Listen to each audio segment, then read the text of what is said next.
اس جہاز کی کریڈیبلٹی کے متعلق بات کرتے ہوئے ایئر مارشل عباس مرزا نے کہا کہ یہ جہاز اس لیے بھی ایویشن کی دنیا میں کوئی مقام پیدا نہ کر سکا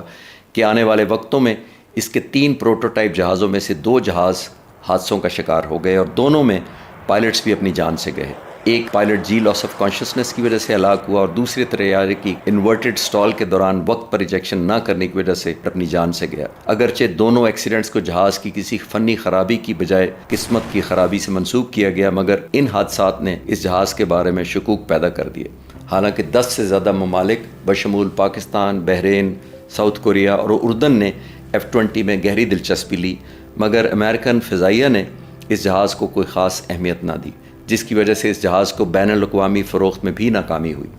نارتھراپ کمپنی کی آخری امید امریکی بحریہ کا اگریسو اسکواڈرن تھا، جس میں پہلے بھی F-5E جہاز استعمال ہو رہے تھے۔ نارتھراپ نے بحریہ کو $11 ملین کے حساب سے 14 F-20 آفر کیے، لیکن F-16 بنانے والی کمپنی جنرل ڈائنامکس نے نقصان اٹھاتے ہوئے کم قیمت پر F-16 آفر کرتے ہوئے یہ کانٹریکٹ جیت لیا۔ نارتھراپ نے امریکی فضائیہ کو $15 ملین فی طیارہ کے حساب سے 396 F-20 جہاز فروخت کرنے کی کوشش کی، مگر جنرل ڈائنامکس نے $13.5 ملین فی طیارہ کے حساب سے F-16 کی ڈاؤن گریڈڈ ورژن کے ساتھ یہ مقابلہ بھی جیت لیا۔ نارتھراپ کو آخری صدمہ اس وقت اٹھانا پڑا جب امریکن ایئر نیشنل گارڈز نے بھی F-16 کا انتخاب کیا۔ مجھے یاد ہے ان دنوں دنیا بھر میں F-16 پسندیدہ انتخاب تھا، جسے ایک فراری F-40 کے ساتھ تشبیہ دی گئی تھی، جبکہ F-20 کو زیادہ بنیادی اور قابل اعتماد آپشن کے طور پر دیکھا گیا تھا، جسے ایک فورڈ ایسکارٹ کے ساتھ تشبیہ دی گئی تھی۔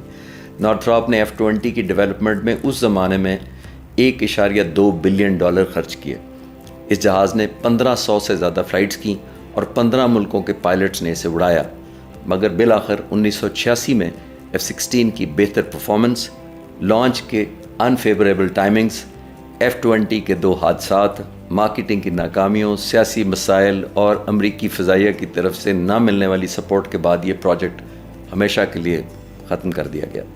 مگر 3 میں سے واحد بچ جانے والا F-20 آج بھی امریکہ میں کیلیفورنیا سائنس سینٹر میں لوگوں کو اپنے ہونے کی یاد دلاتا ہے۔ دوسری طرف وقت نے ثابت کیا کہ پاک فضائیہ کا F-16 خریدنے کا فیصلہ بہت فائدہ مند اور کامیابیوں سے ہمکنار ہوا، کیونکہ اسی جہاز نے افغانستان کی جنگ کے دوران سوویت یونین کے 9 سے زیادہ جہاز مار گرائے، جن کے بارے میں 11 ویڈیوز پر مشتمل ایک سیریز پہلے ہی بنا چکا ہوں۔ ایسٹرن بارڈر کی طرف سے بھی ٹینشن کے دوران پچھلے 42 سالوں میں قابل قدر ڈیٹرنس F-16 نے برقرار رکھی۔ خاص طور پر 27 فروری 2019 کو آپریشن سوئفٹ ریٹارٹ کے دوران ہونے والی آپریشنز میں اس جہاز کا اہم کردار تھا۔